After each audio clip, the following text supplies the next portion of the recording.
Thankfully, when he did come out of the coma, he had full physical function, but it was the speech that had actually been affected by the stroke. Ian was quite adamant, there's nothing wrong with me, I just can't talk properly. And he worked extremely hard. Now, Ian actually got back to actually being able to write sentences, and his conversation was quite normal. I can remember Fee, who was Ian's speech therapist at the time, worked with Ian and helped him through actually that whole process of actually going and getting his New Zealand driver's licence. And looking back, what a major achievement that was. Roger found that speech therapy didn't suit him. They'd been working with canned assignments, that's not quite a word, but games and those sorts of things, and I wasn't interested in those sort of things. I was much more interested in doing something that's real. So his mother, an experienced educator and linguistic expert, devised her own therapy program. For a stroke person, I think that what they really need often is to relive some of their own lives. And that was why Roger's sister copied out a whole lot of his letters that he had written as a child, so that he could, as it were, live his own life again. And because those traces were there in his memory, then we could wake all that up. She'd arrive at the hospital at 8 o'clock in the morning, and she worked through till lunchtime. We would look at old letters, we would try and read the newspaper, we would all sorts of bits and pieces like that. By the end of lunchtime, I was knackered. It was the only thing I could do after. Family members or friends who know you really well and have a shared past can help to bring the language on in a way that strangers can't. Barb's had to be very determined because she's been living on her own, and it's much harder to do things when you're on your own. And obviously therapy can't sort of make up for having somebody there all the time. 1 year after his stroke, Ian was progressing well with his speech therapy. He was back working and had returned to his favourite leisure activity, cycling. But then he was hit with a massive setback. Unfortunately, in 1997, Ian had another stroke, which again affected his speech. I was out on my bike and I was going up a hill. There's something wrong here. One side I'm okay. The other, can't see.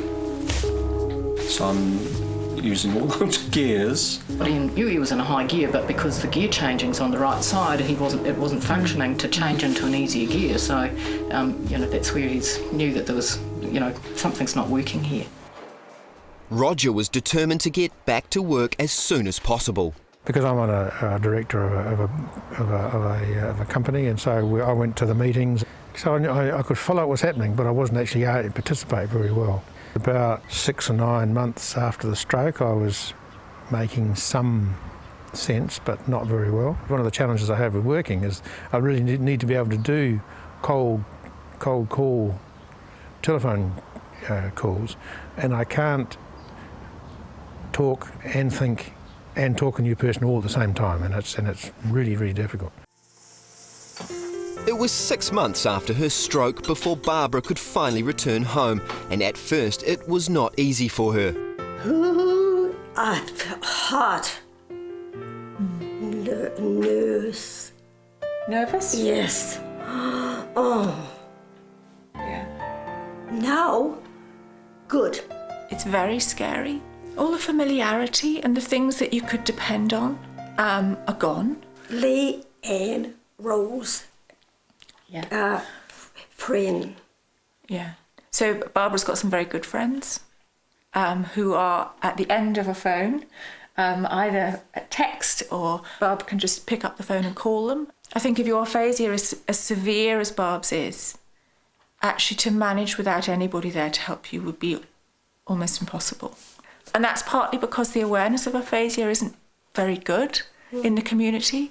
For massage therapist and dedicated cyclist Ian Marshall, having a second stroke was devastating. Really, I didn't recognise at the time was emotionally. It was extremely difficult for Ian, and psychologically, so it was extremely hard to think, well, I've been through all of this. I worked so hard, I got there, and now I've gone backwards. But Ian was determined to get back onto his bike and into his business. Thankfully, Ian was in an occupation that the speech deficit hasn't affected his ability to undertake his work. Luke has also managed to gain meaningful employment at the same place his father works, Tangaroa College. His work here is sort of twofold. One is to rehab him back into work, and the other was to help him find some new skills that he could use. And one of the areas that we've looked at is computer-aided design and computer-aided manufacture. So he's become quite proficient at that now and actually supports the students. And it's an area that he could perhaps find work outside of school and also even self-employment. Kylie and Luke have recently added a new member to their family, and Luke has been busy putting his design skills into practice.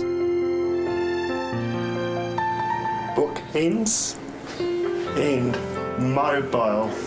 Spoke to a clinical psychologist. She organised to speak to me after Luke had a stroke. She said to me that it probably wouldn't be likely that we'd ever have children, and I remember that's what hurt the most, really. That was really hard to hear, but at the same time I didn't want to believe it. You can't give up on these things and you just have to make the most of it, and they could be wrong. Luke is continuing to make slow but steady progress. Oh, your apple looks better than mine. Can I have your one? Okay. Swapping. Swapping? Ryan is swapping the apple. You've got a look on your face like you're unsure. Ryan is swapping the apple with Susan. No, Simone. Simone, great. But for Barbara, ongoing recovery has not been possible. It's now been 10 years that she's been living with the aphasia. Things are still changing. Not in terms of the aphasia, because the aphasia itself is as it is, and this is Barb. Barbara and many others have found help through the Aphasia Association, which provides emotional and practical assistance, and a biennial conference that's a vital support to the aphasia community. Barb's presentation was about, this is me, and you have to accept me as I am. Don't pressure me to be any different. And I thought that was a great message. I am I. Good. But in some cases, communication needs no words at all. One of the things that we had at the conference was a workshop by Rhythm Interactive. The whole thing is a surprise, so nobody knew it was coming. You open the doors, and there is John, the guy who runs it, drumming at the front, and everybody has this little drum in front of their seat. And what's really special about this workshop for people with aphasia is that the whole thing is done without a single word being spoken. And Roger was there to cover the event. Going back a long time, I'd done a whole stack of photography stuff, and once you got to digital cameras, I could then play with it again. If I really am stuck forever without language properly, then I could do something else. Roger's developed a unique style of photography and regularly sells his work. I mean, partly it is, I suppose, the whole sort of photography thing in terms of composition and those sort of things is the other half of your brain. So I wasn't doing that so much. It's just saying, well, I know that hasn't broken, so therefore let's use it. Does it feel like being a daddy? Good, yeah. You love watching all his facial expressions thing. Yeah, crying. And Luke usually gives him a bottle every night before we go to bed. He does the night feed, so I can relax a little bit. He's only got the use of one arm now, so Kylie had a special sling made for Luke so that Luke can carry the baby in a special way. They'll find ways. He's found ways of doing things. Like when he's cooking and getting the dinner ready at night, he does most of the cooking. It's called an alligator or crocodile or something. You just put the food in there, don't you, like onion or whatever, and then Luke just presses down on it and then takes it out, and yeah. So we just figure out what works best day. Yeah. And got like a little blender and just for chopping things up, and yeah, we're pretty good at figuring out what works well for you. And your speech keeps getting better, do you think? No, I don't think so. But you probably think I'm okay, better.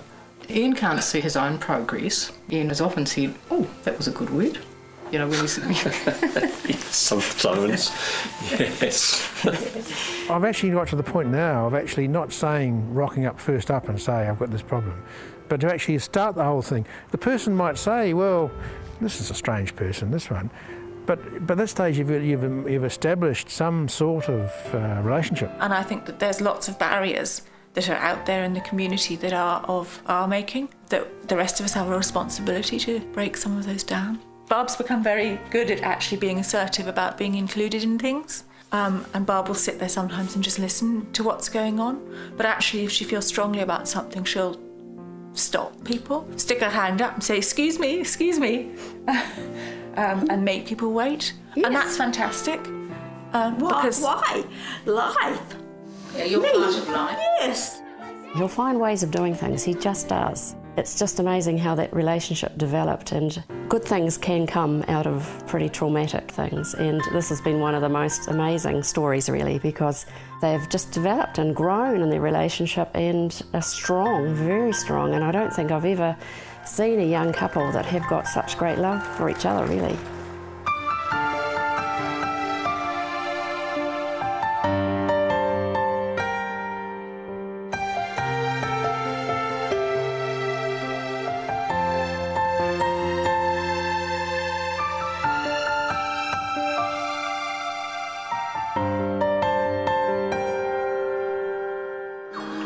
This program was funded by New Zealand On Air.